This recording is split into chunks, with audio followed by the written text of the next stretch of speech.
Welcome back to the Self-Improved Firm. In this series, we ask what the firm itself would or could or should look like if you built it around AI from the ground up. I'm not saying you did, but I'm just throwing out the concept. So today we're looking at what I like to call the working papers factory. This is a good place to examine. So first year audit junior spends most of their first year doing something very specific. They take last year's file, they update it, they tie the numbers, they run the tests. They're senior for review, and then the senior does their review. The junior does some rework, the file moves back to the manager reviews, the file then moves on to the partner, and the partner reviews and does what they do and repeats stuff and then signs. And that is effectively the production line of the modern accounting firm. It generates most of the revenue, it absorbs probably most of the labor, and it trains the next generation of partners for what it's worth.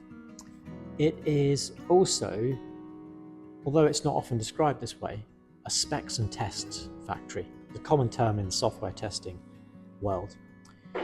So the audit program is a spec, effectively. The materiality assessment is a spec. The substantive procedures are the tests. The review notes are the quality gates. And the junior is effectively the generator. And the firm has been running this system for as long as the modern firm has kind of existed. Now, how could or would AI change this? Well, AI doesn't need to assist the preparation step. It could actually effectively do the preparation step unprompted.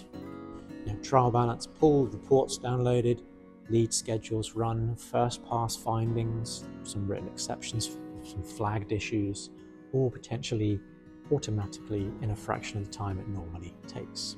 A production engine, which means the entry-level work is no longer preparation, it's actually review. The manager's primary role then becomes, well, no longer reviewing, it's kind of writing better specs and improving over time. The partner, largely unchanged, still manages the client relationships, the higher stakes judgment, the accountability, regulatory stuff. Pyramid doesn't really get flatter, but it is reshaped, and the economic consequences are maybe larger than most firms may realize in this context. Compliance work should probably get cheaper to produce. Margins may compress or may not. The firms that survive this kind of change, for those brave enough to take it on, were the ones that freed up their senior people for more higher value work before the compression. So the question is whether your firm thinks of itself as a preparer of files or a specifier and reviewer of specs and tests and value-driven work. That's all for this week. See you next time.